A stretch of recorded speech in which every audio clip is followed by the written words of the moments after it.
Bonjour et bienvenue aux 12h30. Voici les titres. Les feuilles sont consommées en Afrique, elles ont même des vertus et sont bénéfiques pour la santé. Quels sont leurs bienfaits? Nous aurons des réponses dans ce journal. Le dernier bilan des inondations dévastatrices en Espagne est particulièrement tragique. Au moins 95 personnes ont trouvé la mort. 3 jours de deuil national ont été décrétés dans le pays. Les feuilles comestibles font partie des aliments les plus consommés en Afrique. Leur consommation a des effets positifs sur la santé humaine. Elle traite certaines maladies. Pourquoi et comment consommer les feuilles? Des réponses avec Aïcha Guiri et Georgette Ido Fofana. Elles sont nombreuses, ces femmes qui proposent des feuilles comestibles à leurs clients. Ici, au marché Gouro, dans la commune d'Adjamé, différents types de feuilles sont vendus.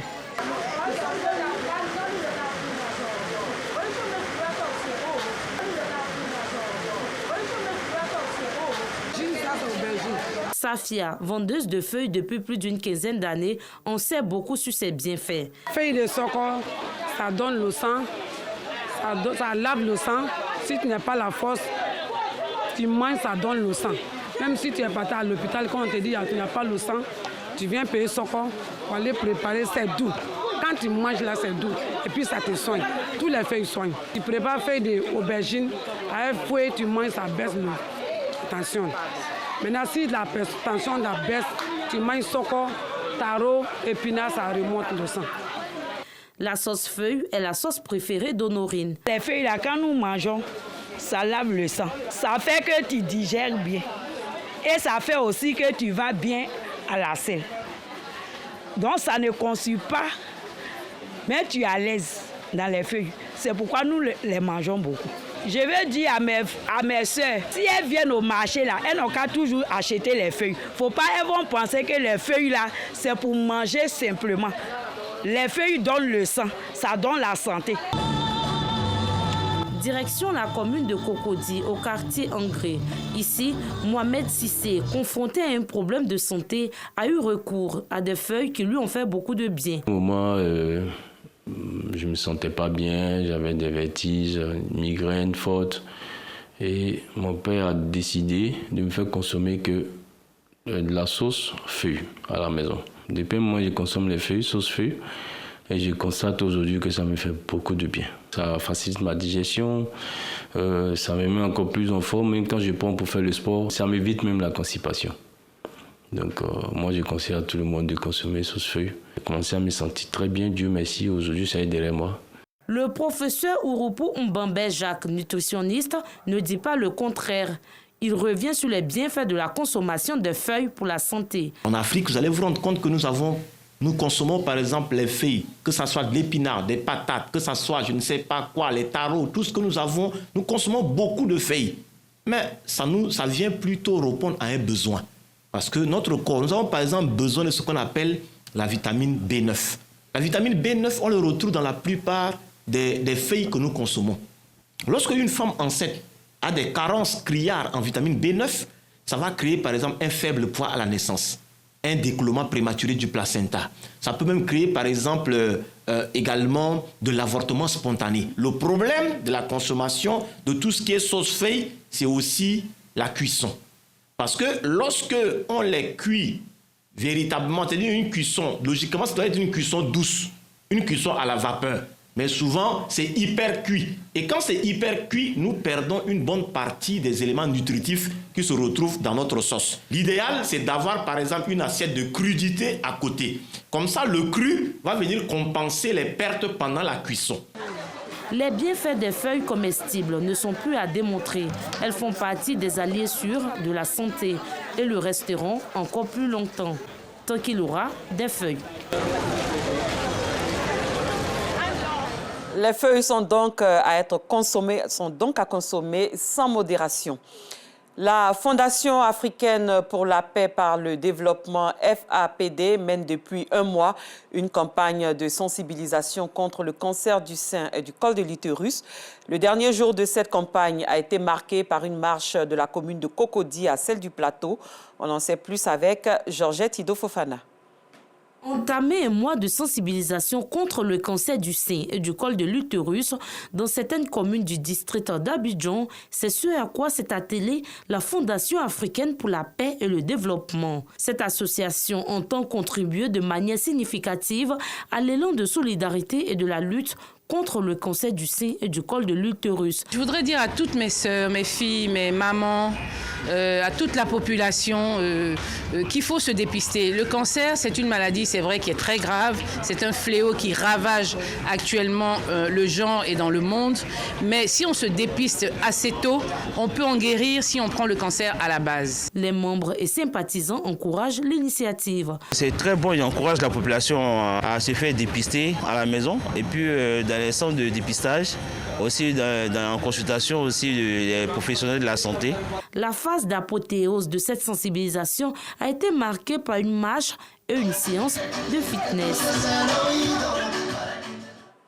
Autre chose, face aux difficultés de la vie et parfois à l'éloignement des centres d'état civil, plusieurs enfants naissent sans être déclarés. Cela est un frein à la bonne exécution des politiques gouvernementales. Pour faciliter l'établissement des actes d'état civil, la mairie de Cocody a initié un projet de rapprochement des bureaux et des centres de santé. La phase pilote de ce projet était conduite au centre hospitalier universitaire de Cocody. Après quelques mois d'implémentation, l'heure est au bilan. Les explications de Clément Bocou.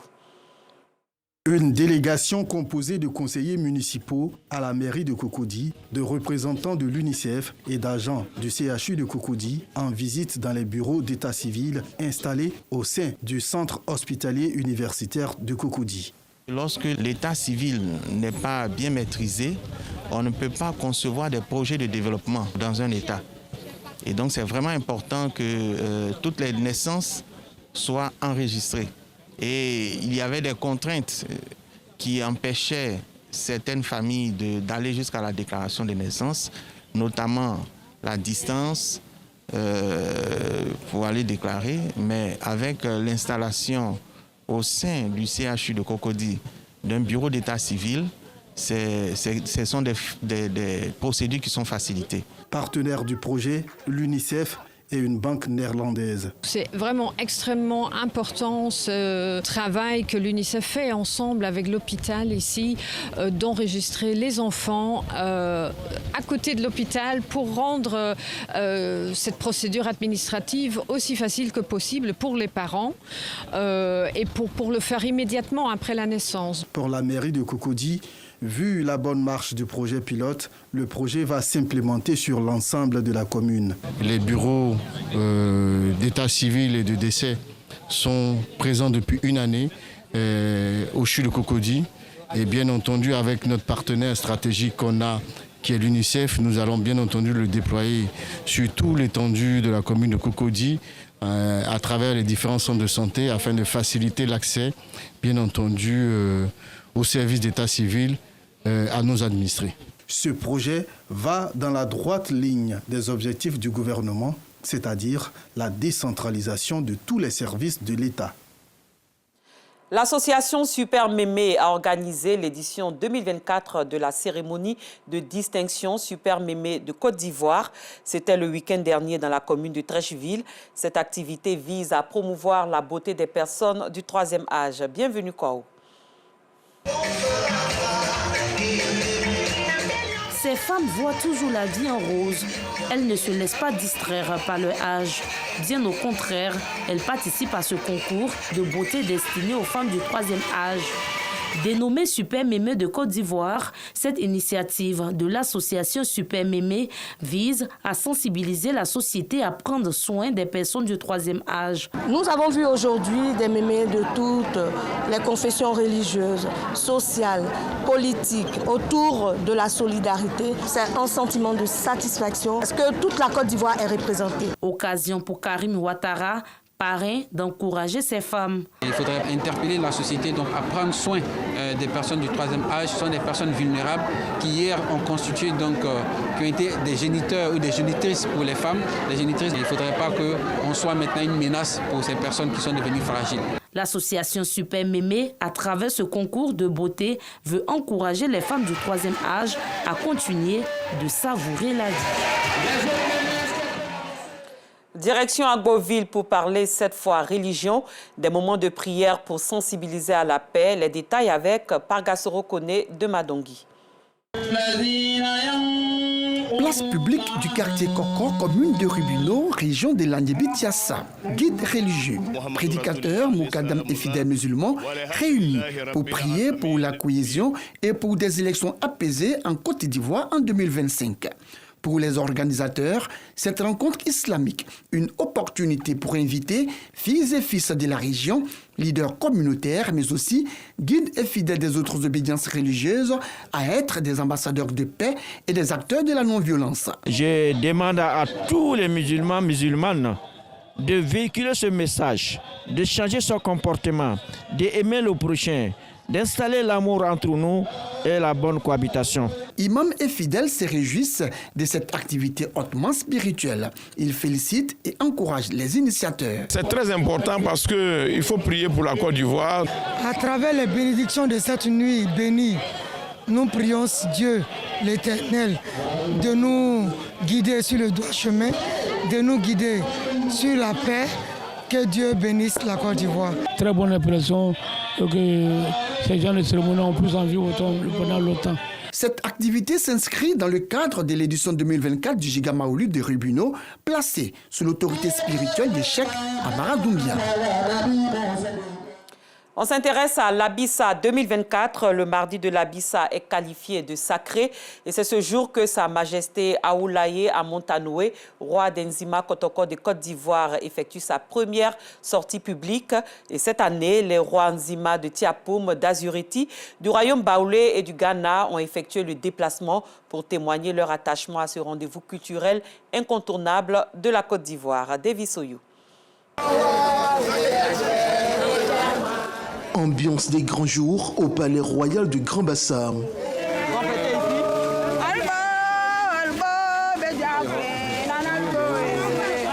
Le roi d'Enzima Kotoko du Côte d'Ivoire, Aoulaye Amontanoué, effectue sa première sortie officielle à la place Abissa.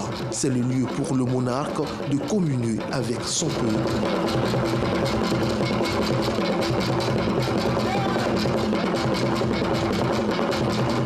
L'entrée de Sa Majesté est précédée par celle des commians, des danseurs Achouin Kwasi, des fils et filles issus des matriclans Mafoulé et Mvavili. Aux côtés du roi, la reine-mère, chef traditionnel et les têtes couronnées de Tiapoum, d'Assini, du royaume Baoulé et du Ghana.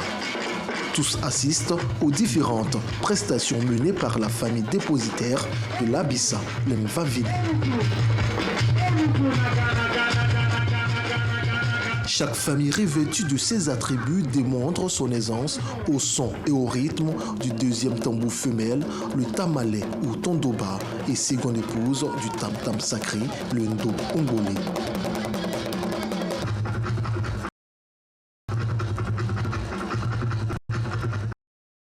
Autre attraction, la critique sociale, formule avec la poésie chantée, la exécutée des poètes, chansonniers, porte-parole du peuple, sous la conduite des maîtres de la parole, appelés Ezomanli.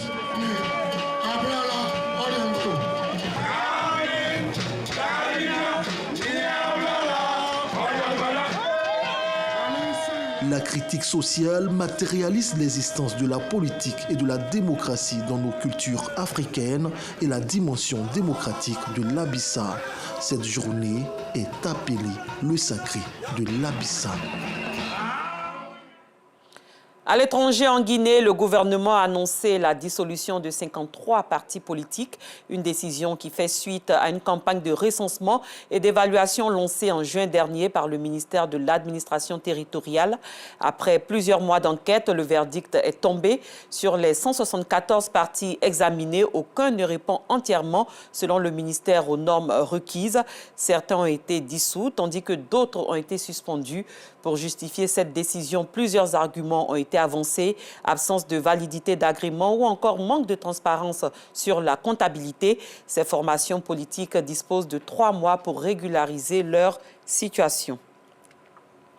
Au Rwanda, Eugène Rwamusio, ancien médecin rwandais, écope de 27 ans de prison. Le verdict est tombé mercredi 30 octobre dans la soirée à la cour d'assises de Paris. Il est reconnu coupable, entre autres, de complicité dans le génocide des Tutsis en 1994. Il a en revanche été acquitté des accusations de génocide et de crimes contre l'humanité. Un deuil national de 3 jours débute aujourd'hui en Espagne, frappé dans la nuit de mardi à mercredi par les pires inondations depuis les années 80. Le dernier bilan fait état de près de 100 morts et de nombreux disparus dans la région de Valence, principalement la plus touchée. Pedro Sánchez, le chef du gouvernement, était attendu sur place dans la matinée. Cette édition est à son terme. Merci de votre attention. Très bon début d'après-midi en compagnie des programmes de RTI2.